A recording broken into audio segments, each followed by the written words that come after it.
billeder. Hvad er med?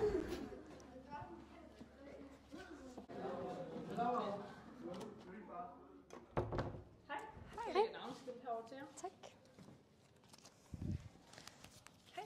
Camille. Stine. Det er du godt. Signe. Camille. Signe. Juri. Er I klar? Så går I bare i gang. Ja, vi fik emnet produktion med bæredygtig udnyttelse af naturgrundlaget. Og vi godt benytte vores viden om landbruget. Og efter noget research, så kom vi frem til vores problemstilling, som er, hvilke fordele og ulemper er der ved konventionelt og økologisk landbrug, og hvordan påvirker NPK-gødning naturgrundlaget. Vores interesse for emnet har hjulpet os meget i vores research-proces. Vi vidste fra starten af, at landbrug er en stor del af Danmark, men vi vidste ikke, hvad der skete i de forskellige typer landbrug, og hvad de forskellige gødningstyper har med det at gøre. Vi vil forsøge at besvare vores problemstilling ved hjælp af vores naturfaglige kompetencer. De er undersøgelseskompetencen, perspektiveringskompetencen og modelleringskompetencen. Undersøgelseskompetencen bruger vi, når vi laver forskellige undersøgelser med NPK-gødning, hvor vi blandt andet vil vise, hvordan NPK-gødning påvirker vores naturgrundlag.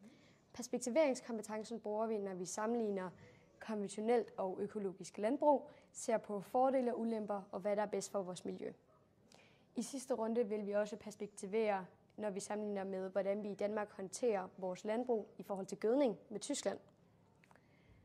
Modelleringskompetencen bruger vi, når vi undervejs har lavet en række modeller, som er med til at underbygge vores data og vores resultater. Er I klar til anden runde? Ja! Super. I anden runde vil vi starte med at forklare lidt om gødning. Ja. Vi starter med naturgødning. Og naturgødning, det består udelukkende af resterne fra organismers stofskifte. Et stofskifte, det sker i alle levende organismer, og det er en energiomdannelse. Det er, når vi har lagret energi. NPK-gødning er kunstige næringsstoffer lavet på fabrikker. NPK-stoffer henholdsvis nitrogen, fosfor og kalium. NPK indeholder 10 andre næringsstoffer. Så går vi videre til vores første undersøgelse. Her vil vi gerne fremstille vores eget NPK-gødning. Der skal vi bruge redskaberne her. Det vi har brugt vores pause på før, det er at blande op. Så vi har hældt 3 gram kaliumnitrat op med 100 ml vand. Det samme har vi gjort med kaliumklorid, men kun 1 gram af calciumhydrogenfosfat, fordi at de tre, både NP og K, skal reagere med hinanden, og derfor skal der mindre af calciumhydrogenfosfat til at veje lige op med henholdsvis kaliumnitrat og kaliumklorid. Så vi har blandet sammen, og så lavet det opløse, og så blander vi dem alle sammen. Nu har vi lavet koncentreret NPK-gødning. Det næste, vi vil gøre, det er at teste vores NPK-gødning med vores jordbundsanalyse. Før vi gør det, så skal vi lige have fortyndet det, og det gør vi i forholdet 1:200. Så her har vi et bærglas med 200 ml vand i, og så kommer vi 1 ml koncentreret NPK-gødning op i. Så har vi vores NPK-gødning, som kan bruges ude på markerne, men vi skal lige teste for at se, om der både er NP og K i. Og hvad er det for noget, I har her?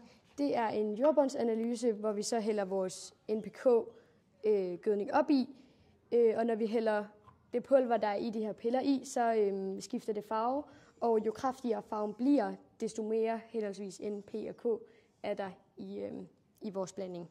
Kan man gøre det med andet end bare jeres rene gødningsform her? Man kan gøre det med, hvis man nu vil teste, hvor meget NP og K der var på en græsmark, kunne man tage noget jord fra marken og sige det igennem, hælde vand igennem, og så tage det vand, der så er kommet igennem jorden, og så teste det vand for at se, om der var NPK i jorden. Hvad skal man sige, vandet igennem jorden?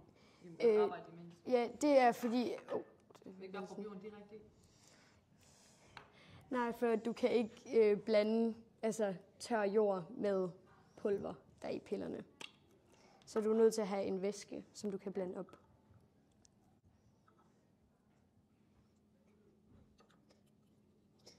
Så det vi gør, når vi har hældt pulver i, der vi ryster, så at pulver fra pillen kan reagere med vores forsyndede NPK-gødning. Hvad forventer I, at der skal ske? Man kan have skulle tese over et resultat. Vi forventer, at den indeholder meget af hver næringsstof. Skal vi putte den også, hvad I har ventet for? Ja, så vi forventer, der kommer en kraftig farve ud af både NP og K. Med vores næste forsøg vil vi vise, om vi kan rense vores NPK-gødning, eller rense NPK-gødning ud af vores vand via nogle jordlag, som hvis at det var NPK-gødning på en mark, og det så skulle til ned i grundvandet. Ja. Og det vil så vise om, hvordan hvis landmændene ikke overholder de retningslinjer, der så er, hvordan det kan skade vores drikkevand. Ja. Hvordan har I gjort det så? Altså nu har I bare taget noget jord ud fra en mark, eller hvad har I tænkt med jeres undersøgelse her? vi har tænkt, at det skulle ligne jordlagene, der vi være, som vi har lavet en model her, hvor vi kan vise, hvordan at vi har brugt sten og grus, og så ler, sand, sandmuld og jord. Hvor har I, altså, er det bare noget, I selv har valgt, eller hvad tænker I omkring de her ting? Vi har undersøgt, fordi der kan være mange forskellige former for jordlag, så vi har undersøgt, hvad der sådan, altså, ligger flest steder, i stedet for at vi skulle til at have nogle andre ting indover, og hvad vi også ville have til rådighed. Det er også selvfølgelig forskelligt, om det er på en mark, eller om det er en skov. Så kan vi se, at vandet er begyndt at komme ned, efter det har været igennem. Hvad forventer I, at det her jordlagssystem, det vil gøre ved jeres MPK-gødning? Vi forventer, at det vil rense vores MPK-gødning. Ja. Hvad i forhold til ude i naturen? Hvad sker der, hvis nu, at vi har kommet for meget gødning i jorden, som vores planter ikke kan optage? Hvad sker der så med resten? Det siver med ned igennem jordlagene ned til vores grundvand. Hvilket er det, vi også vil forklare, når vi forklarer, hvorfor at vores forbrug af MPK-gødning forurener vores grundvand. Så hvad er det, nu skal jeg lige have lige til at gentage, hvad er det, I forventer, der kommer til at ske med det her vand, når I tester det en gang til med NPK? Hvad sker der så med værdierne? Vi forventer, at der ikke er lige så meget NPK i, som der er herover. Der hvor vi testede vores koncentrerede gødning, fordi vi forventer, at de jordlag, vi har lavet, vil rense NPK-gødningen, som det også skal vise i det virkelige liv, at når NPK-gødningen er på markerne og ikke bliver optaget af planterne, at jordlagene så vil rense det, så der ikke kommer NPK-gødning ned i vores grundvand. Så ikke gør? Ja. Så der ikke kommer NPK-gødning med ned i vores grundvand. Ja. Man sagde ikke lige før, at der kom NPK-gødning i vores grundvand, eller det var i hvert fald en af ulemperne ved det? Jo, det er jo så ulempen ved konventionelt landbrug, fordi at vi bruger for meget NPK-gødning, og derfor siver det med ned i vores grundvand. Ja. Tror vi har nok nu? Hvorfor tror I, det er blevet gult nu? Farve? Det vil nok være, fordi vandet ikke er fuldstændig rent. Vandet? Jorden. Ja.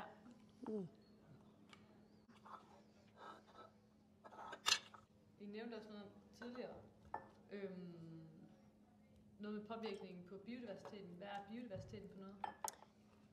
Biodiversitet, det er, når der lever mange forskellige arter, dyrearter og også forskellige planter i samme område. Når der er høj biodiversitet, det betyder, at der kan leve mange forskellige planter på det samme sted. Har det nogen betydning for markerne? Altså har gødningen, at det skal være kunstgødning, eller om det var naturgødning, har det nogen betydning for biodiversiteten?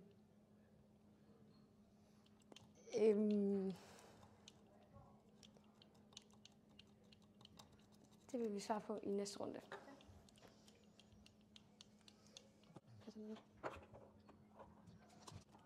Ser vi nogen forskel?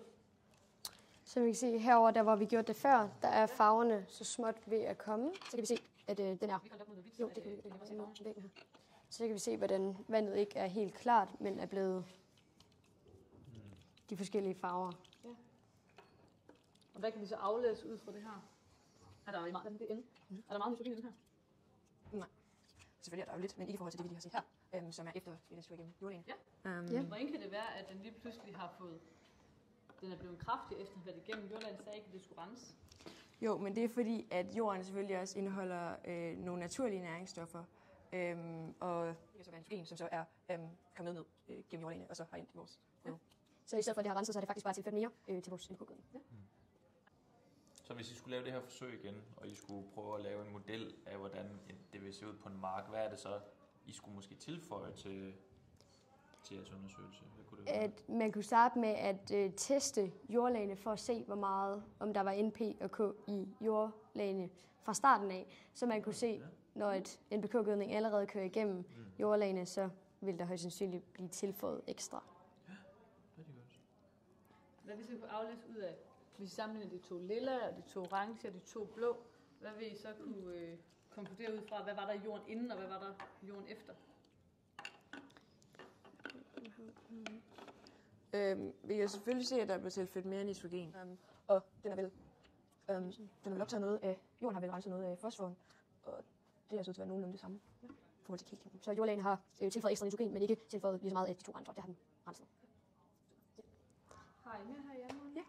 Ja, vi skal videre til vores sidste forsøg, hvor vi vil bruge vores NPK-gødning.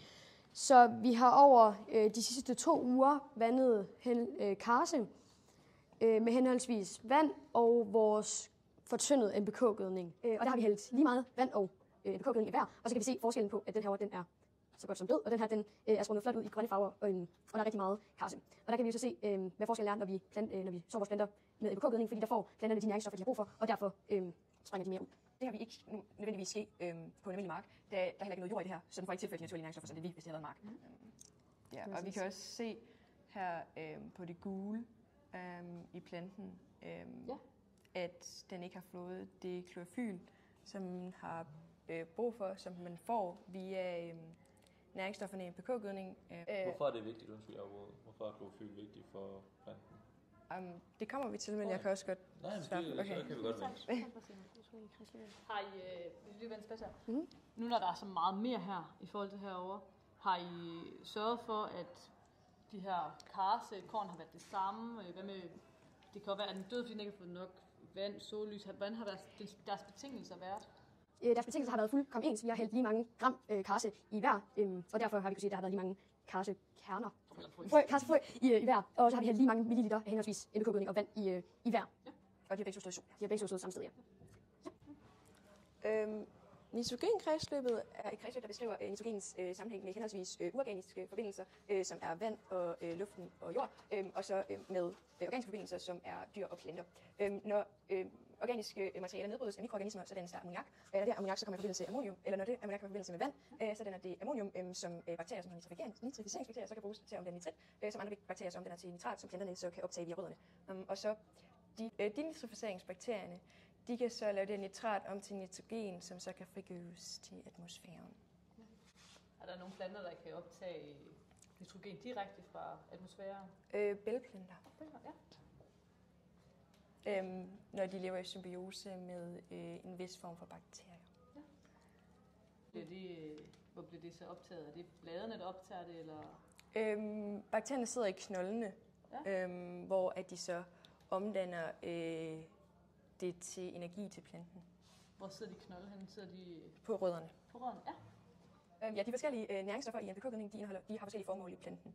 Nitrogenen bliver brugt til dannelsen af klorofyl, som både er vigtigt for at give plantens grønne farve, fordi det absorberer det røde og det blå lys, men også for dannelsen af sollys energi i fotosyntesen. Fosfor er vigtigt for planten, da det findes i planternes DNA, og er med til at danne ATP, som kan sende informationer om regulering af glukosen til planten, som også er vigtigt for fotosyntesen. Og kalium, det er et hjælpeenzym, og enzym er, der sørger for, at alting i planterne fungerer korrekt, og kalium sørger også for åbning og lukning af spalteåbningerne i bladene. Nitrogen, den bruges også til i sidste ende at lave protein, fordi at nitrogen, den omdanner til aminosyre, som er en byggesten i protein. Som sagt, er fotosyntesen helt basalt planters evne til at kunne lave glukose og oxygen ud fra vand, sollys og carbondioxid. Selve fotosyntesen sker inde i grønkornene, som ser nogenlunde sådan her ud. De sidder inde i bladene. Og inde i grønkornene sidder der klorofyl, som indfanger sollyset, og her får planten så sit energi fra. Plantens carbondioxid får den fra bladene, fordi der under bladene sidder spalteåbninger, hvor der så kan komme carbondioxid ind. Det vand, som planten har brug for at få den igennem rødderne, som sidder i jorden. Hvad er det, du har til at stå her? Det er formlen for fotosyntese. Er det noget, vi kunne afstemme, eller? Ja, det kan vi gøre her. Hvis vi starter med at skrive op, hvad vi har i fotosyntesen, så har vi sollys, som også er energi, med plus vand, som er H2O, plus carbondioxid, som er CO2. Så har vi vores reaktionspil her, reaktanterne. Det bliver til produkterne, som er glukose, som hedder C6H12O6, plus oxygen, som er O2. Hvad er det, du tegner der? Det er et skema, så vi kan holde styr på, hvor mange der er af hver på hver side af reaktionspilen, så vi kan sætte lige mange på hver side. Så hvis vi starter med at skrive op, at vi har C, H og O, og så tæller vi, hvor mange vi har på hver side. Og hos reaktanterne har vi kun 1 C, og herover har vi 6 C'er. H har vi 2 herover og 12 her. O, der har vi 1 her og 2 her, som er 3, og ved O'erne har vi 6 her og 2 her, som er 8. Hvis vi starter med at kigge op på vores C, har vi 6 herover og 1 her, men skriver vi 6 foran vores CO2, har vi nu 6 C'er. Men vi har samtidig også fået flere ord. Nu har vi 1 plus 6 gange 2 herover, som er 13. Så går vi videre til vores h'er. Herover har vi 12, og herover har vi 2. Men skriver vi 6 foran vores H2O, har vi 6 gange 2 h'er, som er 12 herover. Og vi har igen fået flere ord. Nu har vi 6 ord herover og 12 ord herover, og det er 18. Herover har vi stadig kun 8 ord, men skriver vi også 6 foran vores O2, har vi 6 plus 6 gange 2, som er 12, og det er også 18. Og så har vi afstemt vores fotosyntese. Har I mere? Nej. Super. Så kommer vi tilbage. Ja. Det bidrager i sidste, det er så det her. Det er det sidste. Det der bidrager. Tredje runde? Ja. Super, så må I. Ja, der. Vi fik et spørgsmål i anden runde, som var forskellen på NPK-gødning og naturgødningens påvirkning af biodiversitet. Og det er, at naturgødning det kommer langsomt ud til planterne, afgrøderne, og derfor har jordbundsorganismerne også godt af det, frem for NPK-gødning, som når det opløses med vand, bliver direkte suget op af planterne, og derfor bliver jordbundsorganismerne og biodiversiteten ikke påvirket af NPK-gødning. Vi har en model her af vandets kredsløb. Vandets kredsløb er også vigtigt for vores udvaskning af så til grundvand og til vores havmiljø og vores naturgrundlag. Når vand fordamper fra jordens overflade, jo længere væk fra jorden det kommer, jo koldere bliver det, så fortæller det sig, og det bliver skyer, og de her skypartikler så bliver for tunge, så falder de som nedbør, og i deres nedsætningsproces, så kan de så tage nogle af de her kemiske stoffer med sig. Ja. Og som sagt, når vi bruger NPK-gødning, og det så siver ned gennem jordlagene, så kommer der noget NPK-gødning ned i vores grundvand. Og når det er det, kan det omdanne sig til nitrat, som er skadeligt for mennesker i store mængder. Hvorfor har grundvandet noget med os mennesker at gøre? Det er der, vi får vores drikkevand fra. Okay. Yes. Så søer, vandløb og havet bliver også påvirket af os, når vi bruger NPK-gødning, fordi at NPK-gødning kommer med ned i grundvandet. For eksempel så virker nitrogen i NPK-gødning som en form for gødning for alger. Algerne formerer sig, og når de dør og falder til bunden, så skal de nedbrydes, og nedbrydningsprocessen har et rigtig stort ildforbrug, og derfor kan der opstå ildsvind, og derfor er der ikke nok ild til dyrelivet i havet at overleve. Et velfungerende økosystem er et økosystem med sunde fiskebestande, et rigt dyre- og planteliv, rekreative områder og rent drikkevand. Det er også det 6. verdensmål står for.